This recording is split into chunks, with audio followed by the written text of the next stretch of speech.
Durante décadas, Silvio Santos apareceu diante do Brasil como se o dinheiro obedecesse ao comando da sua voz. Ele sorria, brincava, abria envelopes, girava aviõezinhos, entregava barras de ouro, chamava auditório, anunciava prêmios, vendia sonhos populares com uma naturalidade que poucos empresários do país conseguiram imitar. Para milhões de brasileiros, Silvio não era apenas um apresentador. Era uma máquina de prosperidade em forma de homem, o dono do baú. O homem que parecia transformar carisma em fortuna, televisão em império, confiança popular em patrimônio real. Mas em 2010, longe do palco, longe das câmeras, longe das risadas de auditório, havia um buraco crescendo dentro de uma das peças mais delicadas do seu grupo, um banco.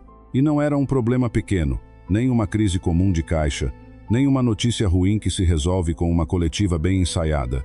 Era um rombo bilionário, um rombo invisível para o público, escondido em números, balanços, carteiras de crédito, registros contábeis e estruturas que quase ninguém fora do sistema financeiro conseguia entender. A ironia era brutal. O homem que simbolizava dinheiro na televisão estava sendo atingido por um problema financeiro que não cabia na linguagem simples da televisão. Não era uma mala de notas desaparecendo, não era um cofre arrombado, não era uma cena fácil de explicar. Era uma engrenagem fria, técnica, silenciosa, um tipo de crise que não faz barulho até ser tarde demais. E quando o barulho finalmente chega, ele não vem como boato, vem como risco institucional, como intervenção de regulador, como operação emergencial, como perda de confiança. O público via Silvio como um homem que controlava tudo. Controlava o palco, o microfone, o ritmo do programa, a própria imagem pública. Controlava empresas, marcas, produtos, personagens, horários de televisão, memórias afetivas de gerações inteiras. Mas o caso Pan-Americano revelou uma coisa muito mais incômoda. Mesmo um império construído sobre carisma e confiança pode ser vulnerável quando uma falha nasce em um lugar que o público não enxerga. No começo, muita gente entendeu a história como uma frase simples. O banco de Silvio Santos teve um rombo. Mas essa frase é pequena demais para o tamanho do que estava em jogo, porque o Pan-Americano não carregava apenas o nome de uma instituição financeira. Ele carregava a sombra do grupo Silvio Santos. E quando um banco ligado a um dos maiores nomes da televisão brasileira entra em crise, o problema não fica preso aos números. Ele invade a imagem, ele contamina a percepção. Ele faz o público olhar para um império inteiro e perguntar: se isso aconteceu ali dentro, o que mais ninguém estava vendo? Esse é o ponto onde a história começa a ficar maior do que o escândalo. O caso não deve ser contado como se Silvio Santos tivesse simplesmente perdido o controle de tudo, porque isso seria uma distorção. Também não deve ser contado como se ele, pessoalmente, tivesse executado a fraude, porque isso exige uma prova que não pode ser inventada. A verdadeira força dessa história está em outro lugar. Está no choque entre a imagem de invulnerabilidade e a fragilidade real de uma estrutura empresarial complexa. Está no momento em que o rosto mais popular do capitalismo televisivo brasileiro aparece ligado a uma crise que precisava de Banco Central, FGC, Caixa, CVM e, no fim, um comprador forte o suficiente para virar a página. E essa é a pergunta que sustenta tudo. Como um rombo desse tamanho passou por tantas camadas antes de explodir? Porque não estamos falando de uma loja pequena, de uma empresa familiar escondida, de um negócio informal perdido no interior do país. Estamos falando de um banco, uma instituição que deveria operar sob controles, auditorias, regulações e olhares especializados. Estamos falando de uma estrutura onde números não são apenas números. Eles determinam confiança, e confiança em um banco vale mais do que qualquer propaganda. Por isso, a abertura dessa história não é uma cena de falência total. Não é Silvio Santos caindo no vazio. Não é o fim do SBT, nem o desaparecimento do baú, nem a destruição completa do grupo. A imagem certa é mais fria e mais assustadora. Um palco ainda iluminado, um auditório ainda sorrindo, uma marca ainda forte, enquanto nos bastidores uma mesa de banco acumula papéis, contratos, balanços e sinais de que alguma coisa estava profundamente errada. O público continuava lembrando do comunicador, mas o sistema financeiro estava lidando com o empresário. E essas duas figuras que durante anos pareciam se reforçar, naquele momento começaram a se separar. De um lado, o Silvio da televisão, protegido pela memória afetiva do Brasil. Do outro, o controlador simbólico de um grupo que precisava responder por uma crise bilionária dentro de uma instituição financeira. E quando essa separação aparece, a história muda de temperatura. Ela deixa de ser apenas sobre dinheiro, passa a ser sobre imagem pública, sobre poder, sobre confiança, sobre o quanto um império pode parecer sólido por fora enquanto, por dentro, depende de engrenagens que só especialistas conseguem decifrar. A grande pergunta não é apenas quanto foi o rombo. A pergunta é como ele pôde existir, quem sabia, quem deveria saber, como isso atravessou controles. Por que uma instituição como a Caixa entrou antes da explosão pública? E quando a crise finalmente apareceu, quem foi salvo? O banco, o sistema, o grupo ou a imagem de Silvio Santos? Antes de chegar ao FGC, antes da venda ao BTG, antes das punições, antes das explicações técnicas e dos nomes institucionais, é preciso voltar ao ponto em que o Pan-Americano ainda parecia uma peça sólida dentro do império. Porque para entender o abismo, primeiro é preciso entender por que tanta gente acreditava que o chão era firme. Antes de virar sinônimo de crise, o Pan-Americano parecia fazer sentido dentro do universo de Silvio Santos. Ele não era apenas um banco perdido em uma planilha distante. Ele combinava com a lógica do grupo: crédito, consumo popular, financiamento, cartões, produtos financeiros para uma massa de brasileiros que já conhecia o rosto de Silvio, já confiava na sua voz, já aceitava suas marcas como parte do cotidiano. O Pan-Americano se encaixava em uma engrenagem maior. Televisão, varejo, vendas, crediário, publicidade, confiança popular. Era o dinheiro saindo do palco e entrando no sistema financeiro. E isso é importante porque um banco vive de uma coisa que não aparece no balanço como um prédio ou uma máquina: confiança. A pessoa comum talvez não entenda uma carteira de crédito, uma seção de recebíveis, um índice de capitalização ou uma inconsistência contábil, mas entende reputação. E poucas figuras no Brasil carregavam tanta reputação popular quanto Silvio Santos. Para muita gente, o nome dele funcionava como selo. Se tinha Silvio por trás, parecia familiar, parecia sólido, parecia protegido por aquela aura de empresário vencedor que atravessou décadas sem perder o sorriso. O problema é que confiança pública e saúde financeira são coisas diferentes. Uma marca pode parecer forte enquanto seus controles internos falham. Um grupo pode ser admirado enquanto uma área técnica opera em uma zona que quase ninguém vê. Um apresentador pode dominar a linguagem do povo enquanto o banco ligado ao seu império depende de mecanismos que só auditores, diretores, reguladores e especialistas acompanham de perto. É nessa distância entre imagem e estrutura que a história começa a respirar. O Pan-Americano crescia em um mercado onde crédito era expansão, escala e promessa. O Brasil vivia um período em que consumo popular e financiamento pareciam caminhos naturais para grandes grupos.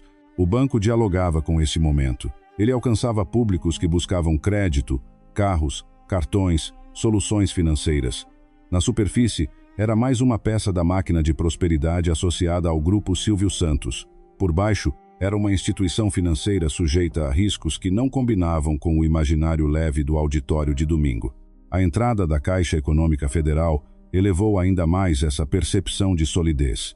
Quando uma instituição desse peso entra no negócio, o público tende a enxergar validação. A mensagem implícita é poderosa. Se um banco estatal com estrutura, análise e responsabilidade institucional está ali, então o ativo deve ser confiável.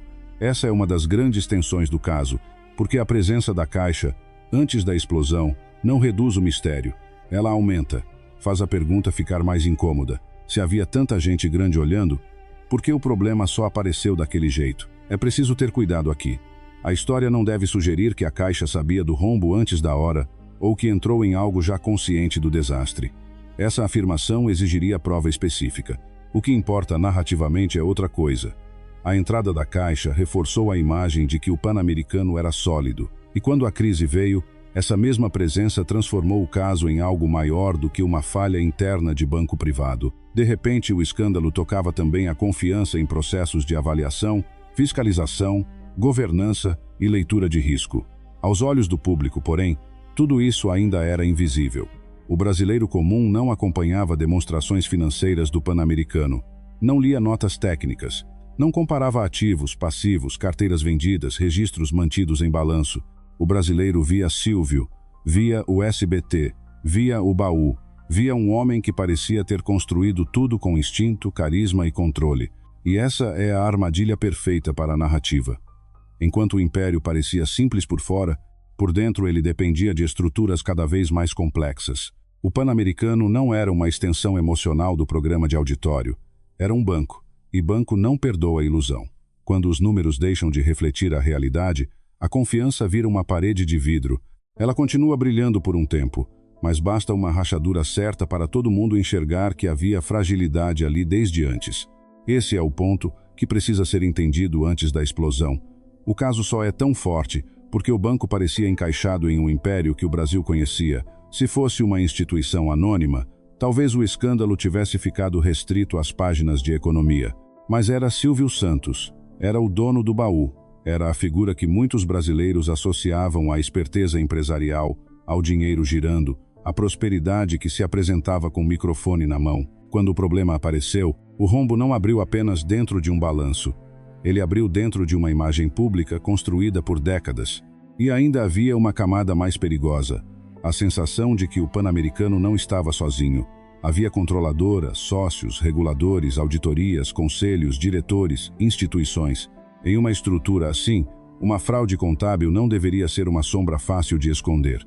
Pelo menos não por muito tempo. Mas, segundo o que viria a ser exposto, o rombo cresceu até se tornar grande demais para permanecer invisível. A partir daqui, a história deixa de ser sobre um banco que parecia sólido. Ela passa a ser sobre o que os números escondiam. E quando o Banco Central finalmente enxergou a rachadura, o império de Silvio Santos foi empurrado para uma pergunta que nenhum auditório conseguiria abafar. Se o banco era tão observado, como o buraco ficou invisível por tanto tempo, o rombo do Pan-Americano não apareceu como uma cena dramática. Não houve uma porta arrombada, um cofre vazio, um executivo fugindo por uma escada de incêndio. O que existia era mais difícil de filmar, mais difícil de explicar e, por isso mesmo, mais perigoso para o público entender. Números que não refletiam a realidade, registros que faziam o banco parecer mais saudável do que realmente era, carteiras de crédito que, segundo a apuração do caso, já haviam sido vendidas, mas continuavam aparecendo de forma indevida nos balanços. Um buraco que não sangrava em público, mas corroía a confiança por dentro. É aqui que a história muda de linguagem. Até agora, o espectador via Silvio Santos, o império, o banco, a caixa, a sensação de solidez. Mas o coração da crise estava em um lugar frio.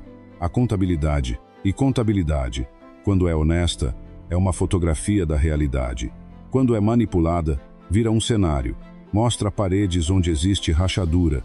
Mostra equilíbrio onde existe desequilíbrio. Mostra força onde talvez já exista fragilidade. No caso Pan-Americano, o ponto central não era apenas uma empresa ter tido prejuízo. Prejuízo faz parte do risco de qualquer negócio. O ponto explosivo era a suspeita e depois a constatação regulatória de que havia inconsistências relevantes nos registros contábeis do banco. Em termos simples, o banco parecia carregar ativos que não deveria carregar daquela forma. Parecia mais forte porque os números não estavam mostrando tudo como deveriam. Para o público comum, isso soa abstrato. Para o sistema financeiro, é veneno puro, porque banco não vive apenas do dinheiro que tem. Vive da confiança de que seus números são confiáveis. Se um cliente, um sócio, um regulador ou o mercado desconfia que o balanço de um banco não mostra a verdade, o problema deixa de ser técnico e passa a ser existencial. Um banco pode sobreviver a prejuízos, mas dificilmente sobrevive intacto à perda de confiança nos seus próprios registros. E é nesse ponto que a pergunta fica mais pesada.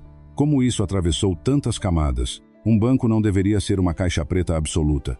Existem diretores, conselhos, comitês, auditorias, controles internos, reguladores, sócios relevantes, relatórios, processos. Cada camada deveria reduzir o risco de uma distorção crescer sem ser percebida. Mas o caso Pan-Americano revelou que, na prática, a existência de camadas não significa que todas elas funcionem com a força necessária. Às vezes, o sistema está cheio de portas, mas ninguém está realmente barrando a passagem do problema. Isso não significa que se possa afirmar sem prova que todos sabiam. Essa seria uma distorção grave. O que se pode dizer é que o caso expôs uma falha profunda de governança e controle. Expôs que uma instituição financeira ligada a um dos grupos empresariais mais conhecidos do Brasil tinha dentro de si uma crise que só se tornou pública quando o problema já era bilionário, e quanto maior o rombo, maior a pergunta sobre o silêncio anterior. Silvio Santos, nesse ponto, entra como figura inevitável, mas não como alvo simplista.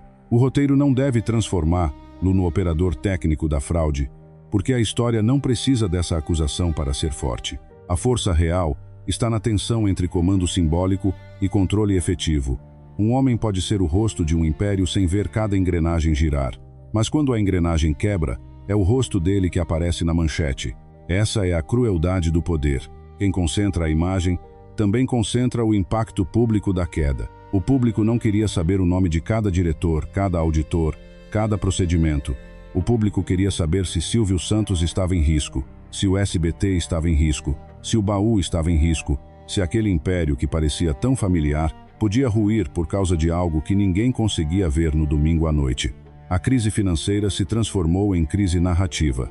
E crise narrativa, para uma celebridade empresarial, pode ser tão corrosiva quanto uma dívida.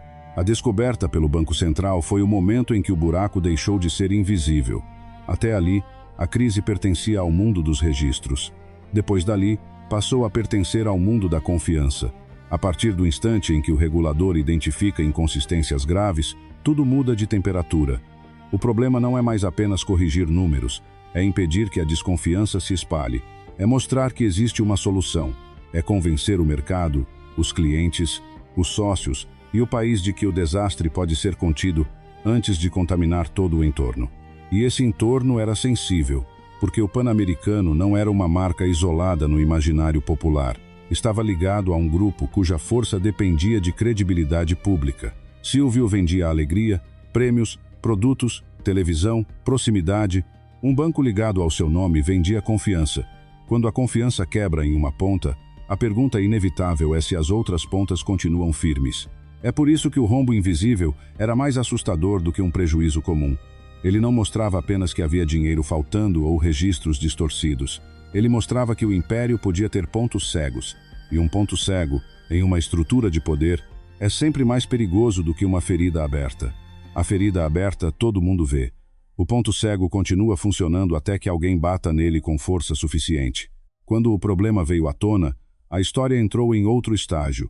Não bastava mais explicar como a fraude funcionava. Era preciso agir, era preciso conter, era preciso montar uma operação rápida o bastante para impedir que a crise derrubasse mais do que o banco. E nesse momento, aparecem as peças que fazem o caso deixar de ser apenas empresarial e virar uma disputa de sobrevivência institucional. O FGC, os reguladores, a controladora, os sócios e a necessidade de salvar não só dinheiro, mas confiança. Porque quando um rombo bilionário aparece no coração financeiro de um império popular, a pergunta deixa de ser apenas quem errou. A pergunta passa a ser quem vai segurar a parede antes que ela caia. Segurar a parede naquele momento não era uma metáfora, era uma necessidade. Quando um banco perde a aparência de solidez, a crise não espera a explicação ficar bonita. Ela corre. Corre entre clientes, corre entre credores, corre entre sócios, corre entre reguladores, corre dentro do mercado. E no caso do Pan-Americano, ela corria carregando um peso adicional, o nome de Silvio Santos.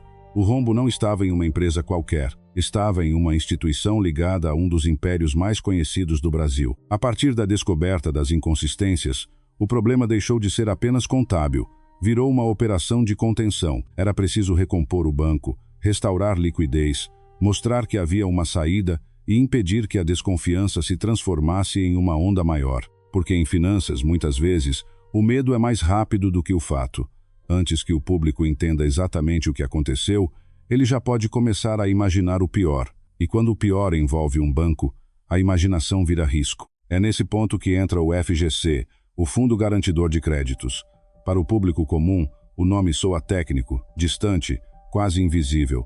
Mas naquela crise, o FGC se tornou uma peça decisiva. A operação emergencial ajudou a criar uma ponte para que o banco não desabasse de forma desordenada. O grupo Silvio Santos precisava fazer um aporte bilionário, e esse movimento virou o sinal mais claro de que a crise tinha ultrapassado o limite de um simples ajuste interno. Não era mais uma correção silenciosa, era uma manobra de sobrevivência. E a palavra sobrevivência aqui precisa ser entendida com precisão. Não significa dizer que Silvio Santos perdeu tudo, Não significa dizer que o SBT estava condenado. Não significa afirmar que todo o grupo iria desaparecer. Esse exagero enfraquece a história, porque troca a atenção real por uma caricatura. O que estava em jogo era mais sofisticado e, por isso, mais perigoso. A preservação de confiança em torno de um império cuja força pública dependia da ideia de estabilidade. Quando uma crise desse tamanho exige uma resposta bilionária, ela muda o modo como o público olha para tudo em volta. O banco era o epicentro, mas a imagem de Silvio era o rosto da tragédia financeira. E para um empresário que construiu sua influência em cima da proximidade com o povo, imagem não era detalhe, era capital, era blindagem, era a ponte emocional entre suas empresas e milhões de brasileiros. A operação para conter o desastre tinha duas camadas. A primeira era técnica: resolver o buraco, recompor o balanço, responder aos reguladores, garantir que a instituição continuasse funcionando. A segunda era simbólica: impedir que o caso virasse a história de um império inteiro entrando em colapso. A primeira camada acontecia em contratos, reuniões, documentos e decisões financeiras. A segunda acontecia na cabeça do público. Essa separação é essencial. O Banco Central e a CVM pertenciam à camada institucional. O FGC pertencia à camada de contenção sistêmica. A Caixa, que havia entrado antes como sócia, tornava o tabuleiro ainda mais sensível. E o grupo Silvio Santos aparecia como controlador, carregando a pressão de responder por uma crise que o público imediatamente conectava ao rosto mais famoso do país. Cada lado tinha uma função, cada lado tinha algo a preservar. E todos estavam presos à mesma pergunta: como evitar que um rombo invisível virasse uma queda visível demais? O mais incômodo é que o Pan-Americano, nesse momento, não podia ser tratado só como uma empresa que deu errado. Bancos são estruturas de confiança coletiva. Quando um banco treme, quem está em volta também precisa provar que não vai tremer junto. Por isso a resposta não podia ser lenta. A crise precisava de um dique. O FGC ajudou a formar esse dique. Mas diques não apagam a enchente. Eles apenas impedem que ela avance. E é aqui que a narrativa aperta. Porque conter o desastre financeiro era apenas metade da batalha. A outra metade era conter o estrago na imagem de Silvio Santos. Durante décadas, ele havia se apresentado como o homem que transformava risco em espetáculo e incerteza em brincadeira. No palco, até a perda era encenada com leveza. Mas no Pan-Americano não havia roleta, não havia auditório gritando, não havia música de fundo para aliviar. Havia números, garantias, reuniões e uma pergunta silenciosa atravessando o grupo. Quanto custaria manter de pé aquilo que o público acreditava ser inabalável? A crise também expunha uma contradição dura sobre grandes impérios. Do lado de fora, eles parecem comandados por uma vontade única, um dono, um rosto, uma assinatura, mas por dentro são sistemas. E sistemas têm camadas, executivos, controles, interesses, falhas, áreas técnicas, decisões que raramente chegam ao público. Quando tudo vai bem, o rosto principal recebe o brilho. Quando algo quebra, esse mesmo rosto recebe a sombra. Silvio Santos continuava sendo Silvio Santos. A televisão não deixou de reconhecê-lo. O público não apagou décadas de memória afetiva. Mas o Pan-Americano mostrou que carisma não audita balanço, popularidade não substitui controle interno e confiança emocional não resolve uma crise bancária.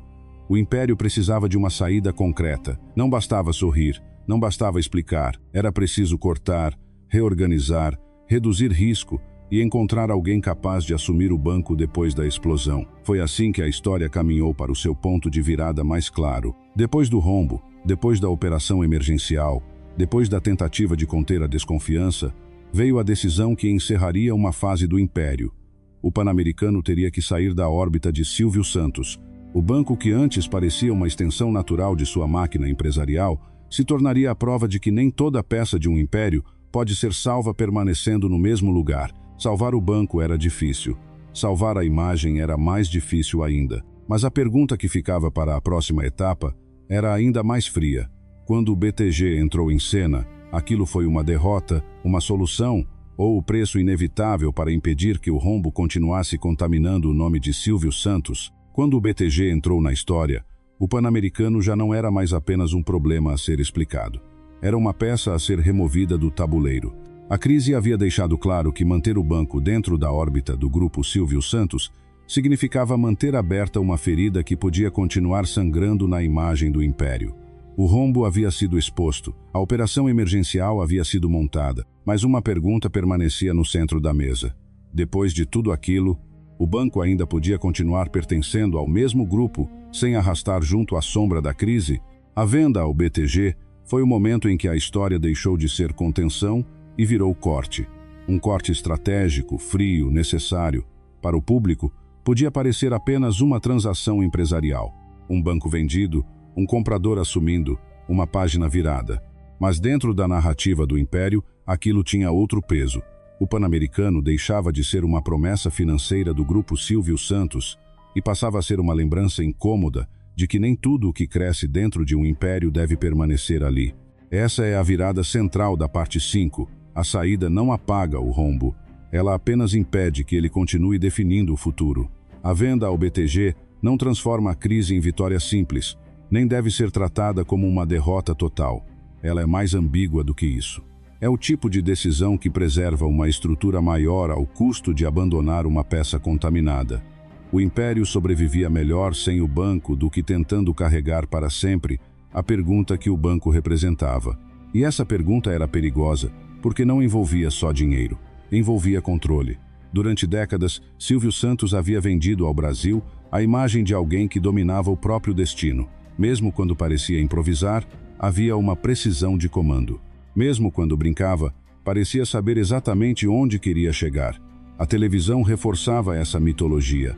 Silvio como dono do palco, dono do tempo, dono da surpresa, dono do prêmio.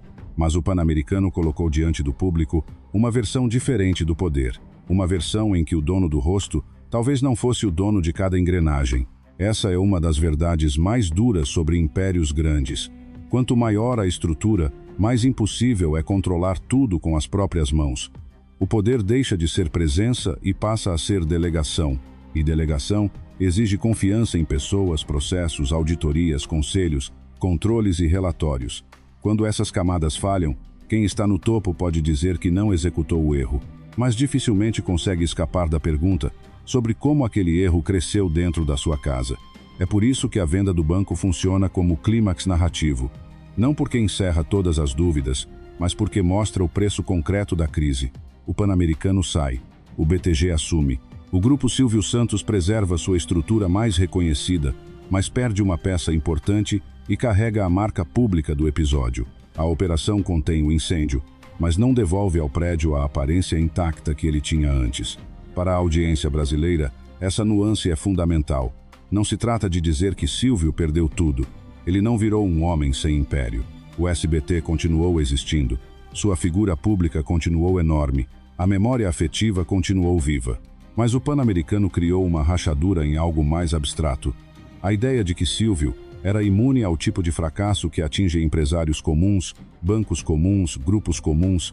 De repente, o mito também tinha vulnerabilidade contábil. O dono do baú também podia ser cercado por contratos, garantias e decisões tomadas sob pressão. O BTG, nesse cenário, não aparece apenas como comprador, aparece como a saída institucional para uma história que já havia saído do controle simbólico do grupo. Um banco em crise precisa de capital, gestão, credibilidade e distância do escândalo. Ao assumir o Pan-Americano, o comprador ajudava a separar o futuro da instituição da imagem de Silvio. Essa separação era essencial, porque enquanto o banco permanecesse ligado diretamente ao grupo, cada notícia sobre o rombo puxaria de novo a mesma associação: Silvio, baú, SBT, império, crise.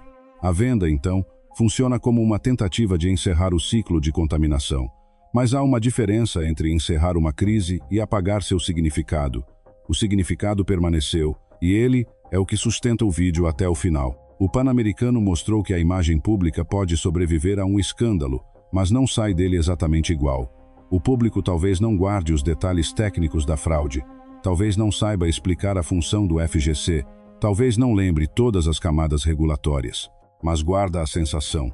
Em algum momento, o império de Silvio Santos esteve perto demais de um rombo bilionário. E sensação, em histórias públicas, importa. Muitas vezes importa tanto quanto o número exato. O ponto mais poderoso dessa etapa é que a crise foi contida sem que a pergunta principal desaparecesse. Quem sabia? Como passou pelos controles? Por que a entrada da Caixa não revelou antes o problema? Onde terminava a responsabilidade técnica e onde começava a responsabilidade de comando? Essas perguntas não precisam ser respondidas com acusações indevidas para manter força. Elas são fortes justamente porque expõem a complexidade do poder. Em um império, nem toda culpa é simples. Nem todo controle é visível. Nem toda queda precisa ser total para ser devastadora. A venda ao BTG encerrou uma era porque tirou o banco do centro do grupo, mas também revelou uma verdade incômoda. Às vezes, para salvar um império, é preciso admitir que uma parte dele se tornou perigosa demais para continuar dentro. Esse foi o custo simbólico. O banco foi embora. O palco ficou. O sorriso de Silvio continuou pertencendo ao Brasil. Mas algo havia mudado na forma como aquela fortuna era percebida. No fim, a crise do Pan-Americano não destruiu Silvio Santos. Isso seria exagero. Ela fez algo mais sutil e talvez mais duradouro. Mostrou que por trás do mito havia uma estrutura vulnerável, dependente de números, controles e decisões que nenhum auditório conseguiria enxergar. O banco saiu do império, mas a pergunta que ele deixou ficou parada no ar. O que exatamente quebrou naquele episódio? O patrimônio ou a ilusão de que Silvio Santos controlava tudo? O Pan-Americano foi contido. O banco saiu da órbita direta do grupo Silvio Santos. A crise teve saída institucional, comprador, operação emergencial, explicações técnicas, responsabilizações e desdobramentos. O palco não apagou, o SBT não desapareceu, o baú não virou ruína. Silvio Santos continuou sendo uma das figuras mais poderosas e queridas da televisão brasileira. Mas essa é justamente a parte mais importante da história. Nem toda queda precisa destruir tudo para mudar a forma como enxergamos um império. O caso Pan-Americano não é forte porque mostra Silvio Santos derrotado. Ele é forte porque mostra Silvio Santos vulnerável. E vulnerabilidade em figuras desse tamanho costuma ser mais reveladora do que a derrota. Durante décadas, o Brasil viu Silvio como alguém acima do risco comum. Ele parecia atravessar crises com a leveza de quem sempre tinha uma carta escondida, uma frase pronta, uma solução improvável. Sua imagem pública era feita de controle. Controle do palco, do público, do dinheiro, da própria lenda. Mas um banco não responde a carisma. Um balanço não se curva diante de popularidade. Uma fraude contábil não deixa de existir porque o dono do grupo é amado. Essa é a frieza que o caso expõe. O império de Silvio Santos dependia de algo muito menos visível do que sua presença na televisão. Dependia de sistemas, controles, executivos, instituições, reguladores, garantias e confiança financeira. E quando uma dessas engrenagens falhou, o país descobriu que o mito também tinha áreas onde a luz do auditório não chegava. Essa é a verdadeira ferida do Pan-Americano. Não foi apenas o rombo, não foi apenas a venda, não foi apenas a operação com o FGC. Foi a quebra de uma ilusão. A ilusão de que um império tão popular, tão familiar, tão presente na vida dos brasileiros, era automaticamente sólido em todas as suas partes. O público conhecia o rosto, mas não conhecia a máquina. Conhecia o apresentador, mas não os controles internos. Conhecia o baú, mas não as carteiras de crédito. Conhecia a promessa de prosperidade, mas não o risco escondido nos bastidores. E é por isso que o maior dano talvez não tenha sido financeiro. O dinheiro pode ser reorganizado, bancos podem ser vendidos, crises podem ser contidas, contratos podem ser refeitos, grupos podem se ajustar, mas a imagem de invulnerabilidade, quando racha, não volta exatamente ao formato anterior. Ela pode continuar forte, respeitada, admirada, mas nunca mais é intacta. Silvio Santos sobreviveu ao episódio como símbolo nacional. Isso precisa ser dito com precisão. A crise não apagou sua trajetória, não diminuiu sua importância histórica, e não autoriza uma narrativa simplista de culpa pessoal. O caso exige cuidado. Não se deve afirmar que Silvio executou a fraude. Não se deve transformar uma falha de governança, controle e responsabilidade institucional em uma acusação direta sem base. A história já é poderosa sem esse exagero. Talvez seja poderosa justamente porque não cabe em uma moral simples. O Pan-Americano mostra como o poder real é mais complexo do que a imagem pública. Mostra que um homem pode concentrar a admiração de um país e, ainda assim, depender de pessoas e sistemas que operam longe do seu olhar direto. Mostra que, quando um império cresce, ele se torna grande demais para ser controlado apenas pelo instinto do fundador. O carisma constrói portas, mas não substitui a auditoria. A confiança popular vende, mas não corrige balanço.